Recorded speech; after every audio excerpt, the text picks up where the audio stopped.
सरकार कह रही है कि इंटरनेशनल साजिश है, ये एक बड़ा जब दंगा कराने की कोरोना कोशिश। नहीं रोक पाते तो तबलीगी जमात खड़ा कर देते। जब जाति उत्पीड़न होता है या सरकार निकम्मी बनती है या कोई चीज़ बहुत अनहोनी हो जाती है तो चार मुसलमान को खड़ा करके हिंदू और मुसलमान पैदा बना करके उसको दबाना चाहते हैं, अपनी कमज़ोरी को दबाना चाहते हैं। वही कार्य यहाँ हाथरस में भी किया है इन्होंने। जब कोरोना नहीं रोक पा रहे तो मुसलमानों को खड़ा कर दिया, कभी कम्युनिस्ट खड़ा कर देते हैं, कभी नक्सलाइट को खड़ा कर देते हैं। ये मोदी सरकार का 2014 से यही चल रहा है। बेरोजगारी इस देश के अंदर भयंकर है, आप लोग भूखे हैं और कोरोना कितना तेज़ी से बढ़ रहा है, किसान बर्बाद हो गया है।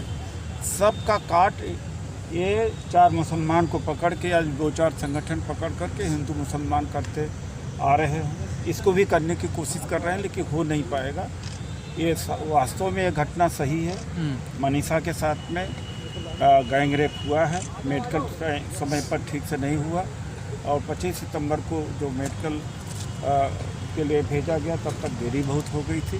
ठाकुर ही मुख्यमंत्री, ठाकुर ही डीजी, ठाकुर ही एसपी, ठाकुर ही आरोपी, ठाकुर ही पंचायत करने वाले हैं इनके खिलाफ में।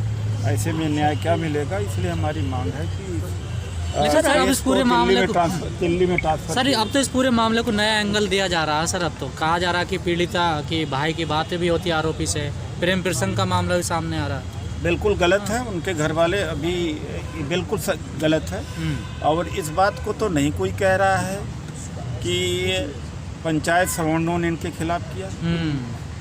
इसका क्या प्रमाण है इनके पास में?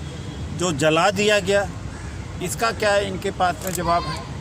तो एक एक करके जो भी कुतर्क कर रहे हैं, सारे कुतर्कों में कोई दम नहीं। सर आप हाथरस गए थे, वहाँ का माहौल कैसा? कहा जा रहा है कि पीड़ित परिवार बहुत डरा हुआ। माहौल क्या, सारा दबंगों का गांव है और पुलिस प्रशासन भी उन्हीं के हाथ में है, चीफ मिनिस्टर भी उनका, डीजी भी उनका, एक ही परिवार है, दबा हुआ है। सब लोग नहीं, फर्क है हाथरस पे ही क्यों पड़े हैं? नहीं, एक फर्क है। उसको जिस तरह से जला दिया गया है और जिस तरह से 10 दिन तक उसको अटेंड नहीं किया गया है, ऐसा कहीं और नहीं मिलता है। अब ऐसा किसी पे नहीं हुआ। हाँ, ये दूसरी बात है कि उसके साथ में जघन्य अपराध 14 सितंबर को हुआ, तब जा कर के सरकार जगती है 24-25 को। और तीसरी बात है कि सरकार छुटलाने की कोशिश कर रही, इसलिए बहुत सारी चीज़ें असामान्य हैं जो औरों के साथ में नहीं, इसीलिए ये घटना केंद्र बिंदु बना हुआ है। सर आपको नहीं लग रहा मीडिया जैसे सवाल सरकार से पूछ रही हो और निशाना विपक्ष पे हो? मीडिया तो शुरू में है, करती रहती है। अब 8,000 करोड़ का हवाई जहाज मोदी जी ने खरीदा है, उसका सवाल नहीं किया। 500 रुपये का जो गद्दा है ट्रैक्टर पर गद्दा है, उसको मीडिया पूछती है। 8,000 करोड़ आप जानते हैं किसी भी एक छोटे मोटे राज्य का बजट होता है। और पुरानी जहाज़ जो हैं पूरा अच्छी हैं, दूसरे प्राइम मिनिस्टर भी इस्तेमाल करते रहते हैं। तो ये 8,000 करोड़ की बात नहीं पूछेंगे, 500 की बात पूछेंगे राहुल गांधी। चलिए आज का जो आपका नगर निगम कमेटी का जो कार्यक्रम था, उस कार्यक्रम के बारे में बताएं कि आपका क्या एजेंडा है आज के प्रोग्राम का?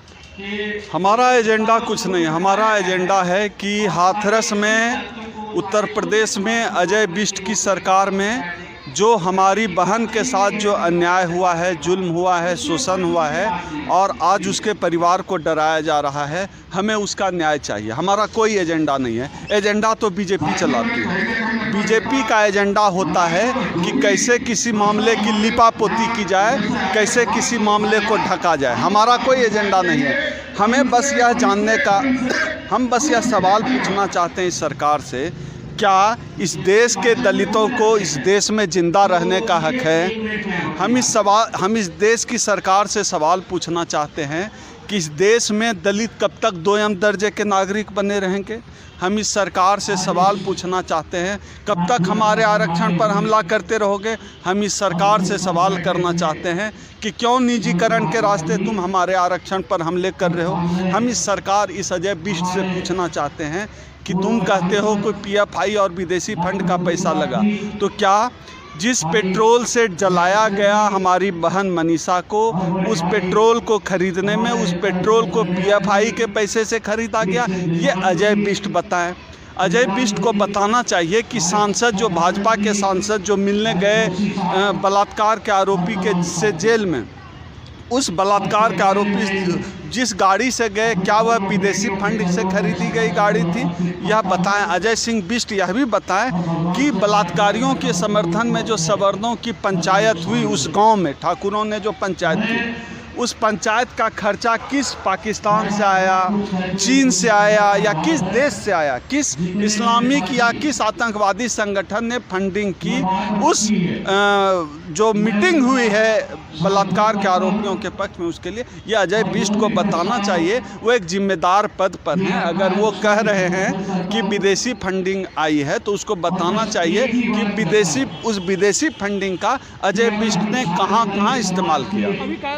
नेगी जी का अभी कहना है, योगी जी का कहना है कि हम कार्रवाई कर रहे हैं और जहाँ तक हमारा जो है एसआईटी की जांच हो रही है, एसआईटी सब कुछ निकाल के दे देगी और जब एसआईटी निकाल के देगी उसके बाद हम कार्रवाई करेंगे। अभी कितने दिन लगेंगे, आपको क्या इन्फॉर्मेशन है? हम लोगों ने पूरे देश ने, देश के दलितों ने अजय बिष्ट की कार्रवाई देख ली है।